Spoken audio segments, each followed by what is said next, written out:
તો વાઘની હાજરી અંગે વન અને પર્યાવરણ મંત્રીનું નિવેદન 9 મહિનાથી રતનમહાલના જંગલોમાં સ્થાયી થયો સિંહ દીપડા વાઘની ઉપસ્થિતિ હોય એવું ગુજરાત વન વિભાગ દ્વારા વાઘનું સતત મોનિટરિંગ દ્રશ્યોમાં પણ જોઈ રહ્યા છો તે કેમેરા જે લગાવવામાં આવ્યા હતા વન વિભાગ તરફથી તેની અંદર આ વાઘના દ્રશ્યો જોવા મળી રહ્યા છે 9 મહિનાથી સતત એક વિસ્તારમાં રહેવું એ સ્પષ્ટ કરી રહ્યું છે અર્જુન મોઢવાડિયા વન પર્યાવરણ મંત્રી કે જેઓએ પણ આજે સવારે એક્સ પર પોસ્ટ કરી હતી અને હવે તેમના તરફથી નિવેદન પણ આવ્યું છે દાહોદ જિલ્લાના રતનમહાલ વિભાગની અંદર એક વાઘની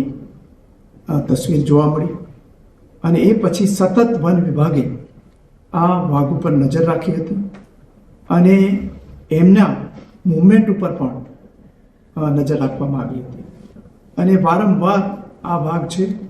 એ સીસીટીવી ગોઠવેલા કેમેરાની અંદર ટ્રેપ થયો હતો આ વાઘ તંદુરસ્ત છે અને હવે વન વિભાગને ખાતરી થઈ છે કે આ વાઘ ત્યાં સ્થિર થયો છે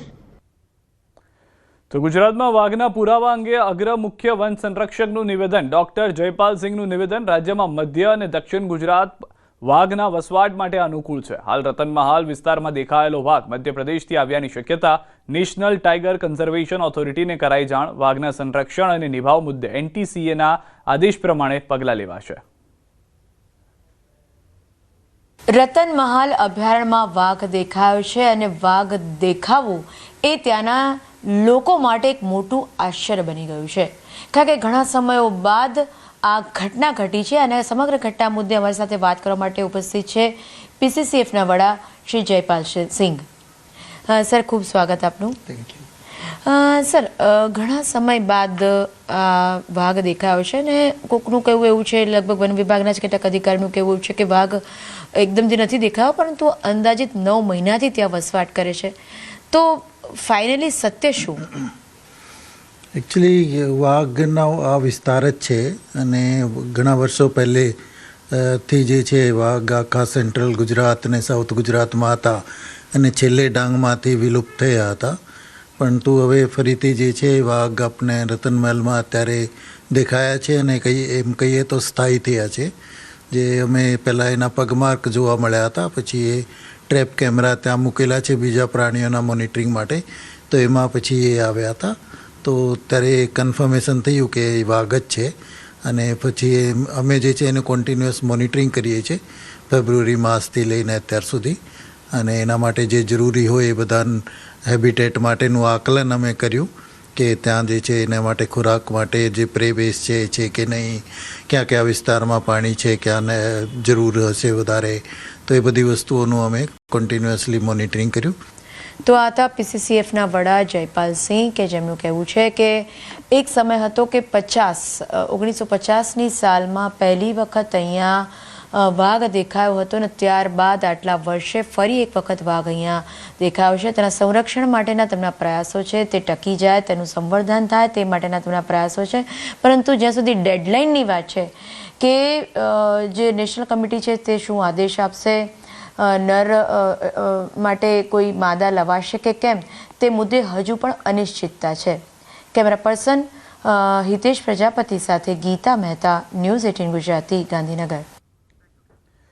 હિંમતનગર શહેર ખંડણીખોરોનો આતંક વધ્યો છે ત્યારે અજાણ્યા શખ્સોએ ખાનગી વોટર પાર્કના સંચાલક પાસેથી ખંડણી માંગ્યાનો આરોપ લાગ્યો છે પરબડામાં પરિવાર સાથે રહેતા યુવાનને વોટ્સએપ કોલ કરીને અજાણ્યા શખ્સોએ 5 કરોડની ખંડણીની માંગ કર્યાની પોલીસ ફરિયાદ નોંધાઈ છે અજાણ્યા શખ્સોએ ફરિયાદી પાસેથી 5 કરોડ અને પરિવારજનોએ કોલ કરીને 2 કરોડની ખંડણી માંગ્યાનો આરોપ લાગ્યો છે અજાણ્યા નંબર પરથી વોટ્સએપ કોલ કરી આરોપીઓ પરિવાર અને તેમની સલામતી માટે પ્રોટેક્શન મની તરીકે 7 કરોડની રકમ ખાલિદભાઈ નામના શખ્સને આપવા ધમકી આપી છે એટલું જ નહીં જો સમયસર રકમ ચૂકવવામાં નહીં આવે તો ફાયરિંગ કરવાની પણ ધમકી આપી છે ફરિયાદ નોંધાતા જ બી ડિવિઝન પોલીસે ફોન કરનાર અજાણ્યા શખ્સ વિરુદ્ધ ગુનો નોંધ્યો સાથે જ LCBની અલગ અલગ ટીમો બનાવીને તપાસ હાથ ધરવામાં આવી છે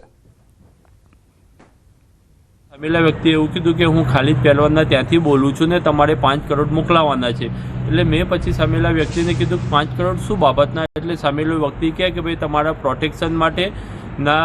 છે એટલે મેં પછી એને કીધું કે ભાઈ એવા અમારે કંઈ જરૂર નથી એટલે સામેલા વ્યક્તિએ એવું કીધું કે ભાઈ અમે તને ગોળી મારી દેશું ने तने जानथी मारी नाखशु जो तू 5 करोड़ नहीं मोकलावे तो खालिद भाई के वहाँ 5 करोड़ भिजवा दूँ तुम्हारे प्रोटेक्शन के लिए और तुम्हारी फैमिली के प्रोटेक्शन के लिए। એમ કરીને ધમકી આપી હતી અને એ બાબતે એની જોડે 5 કરોડની માગણી કરી હતી, જે બાબતે ફરિયાદ લેવામાં આવી છે અને આ ગુનાની તપાસ છે ક્રાઇમ બ્રાન્ચને સોંપેલી છે અને તપાસ ચાલુ છે.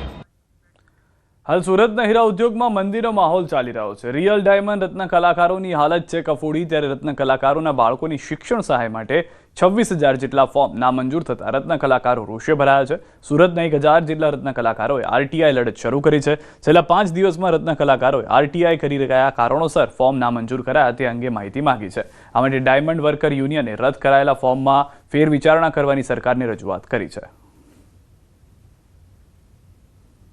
સરકારને એવી વિનંતી કરીએ છીએ કે યોગ્ય કારણોસર જો ફોર્મ રિજેક્ટ કરવામાં આવ્યો હોય તો અમને કંઈ વાંધો નથી, પરંતુ આમાં ઘણા બધા એવા પરિવારો છે જે રેન્ટ ઉપર રહે છે અને જે હકીકત અને ફીની જરૂર છે, તો ફોર્મ પાસ કરવામાં આવે એવી પણ અમે સરકાર પાસે અપેક્ષા રાખીએ.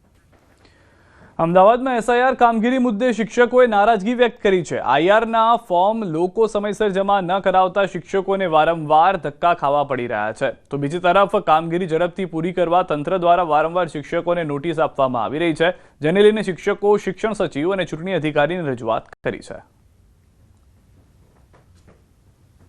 સ્કૂલની અંદરથી અત્યારે 90% સ્ટાફને બીએલઓમાં લઈ લીધો છે. બીએલઓમાં કોઈ કામગીરી થઈ શકતી નથી, કારણ કે લોકોની અંદર જેટલી જાગૃતતા નથી અને લોકો પછી જે ડેટા છે એ મેચ થતો નથી. એટલે બીએલઓ બિચારા રાત્રે પણ જાય છે અને રાત્રે પરિવાર સાથે જઈને કામ કરે છે બહેનો, છતાં એમને પરિણામ નથી મળતું, કારણ કે ડેટા મિસમેચ થાય છે અને ઉપરથી પાછી નોટિસોની ધમકી મળે છે. એટલે શિક્ષક તો બિચારો જાય તો કઈ જગ્યાએ જાય. દેશના ચૂંટણી આયોગ દ્વારા નવી મતદાર યાદી માટે એસઆઈઆરની કામગીરી ચાલી રહી છે. રાજ્યભરમાં મતદાર યાદી સુધારણાના ફોર્મ વિતરણ કરવાની અને ભરવાની કામગીરી બીએલઓ તરીકે શિક્ષકો કરી રહ્યા છે. બનાસકાંઠાના દાતા તાલુકામાં 188 બૂથ ઉપર 188 શિક્ષકોને બીએલઓની કામગીરી સોંપવામાં આવી છે, જે કુલ 20 ઝોનમાં વહેંચવામાં આવી છે. દાતા તાલુકામાં 1,72,311 જેટલા મતદારો માટે આ કામગીરી હાથ ધરાઈ છે. લોકો એક જગ્યાએથી બીજી જગ્યાએ સ્થળાંતર કરી ગયેલા છે, જગ્યા બદલેલી છે. સાથે સાથે ઘણીવાર અમારા એસઆઈઆરના ફોર્મ કોરા આવે છે, જે અમારે ભરવાના થાય છે. આમ ઘણો બધો સમય આમાં જતો હોય છે. એના કારણે થોડુંક સમય મર્યાદા વધે આની એવી અપેક્ષા છે. એટલે શિક્ષણ ઉપર તો થોડીક અસર રહેવાની જ, કારણ કે બધા આ કામની અંદર રોકાયેલા છે. હાલ તબક્કે માત્ર ગુજરાત નહીં પણ સમગ્ર દેશભરમાં મતદારોને લઈને નવી યાદી માટે છે એસઆઈઆરની કામગીરી ચાલી રહી છે. તેને લઈને વાત કરીએ તો દાતા છે અતિ મહત્તમ જે આદિવાસી પછાત વિસ્તાર માનવામાં આવે છે. 186 ગામો જે તાલુકામાં સમાયેલા છે દાંતા અને હળદમાં, અને કહી શકાય છે કે 188 જેટલા બૂથ આ વિસ્તારમાં આવેલા છે. તેમાં આપણે બતાવવા માંગીશ કે હાલ તબક્કે 188 જેટલા જે બીએલઓ જે છે આ સમગ્ર તાલુકામાં કામગીરી કરી રહ્યા છે, અને અંબાજી પંથકમાં પણ 12 જેટલા બીએલઓ આ કામગીરી સાથે સંકળાયેલા છે. ચોક્કસપણે બતાવજો કે આ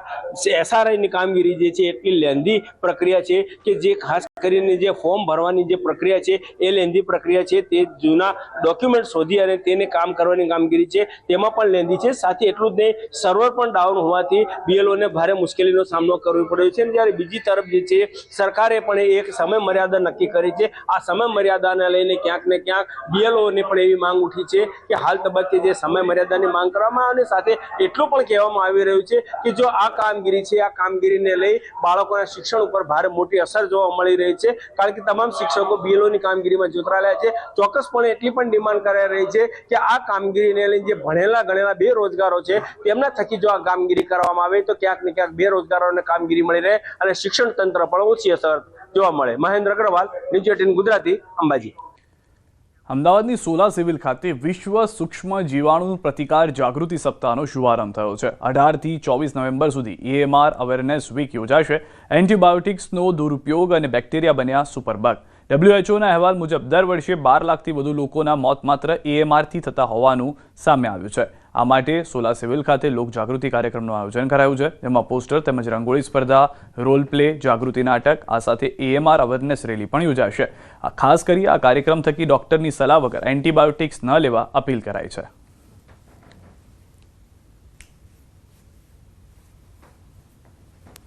થી 24 નવેમ્બર આ ઉજવણી થવાની છે. એની અંદર અમે અલગ અલગ કાર્યક્રમ કરવાના છીએ, જેની અંદર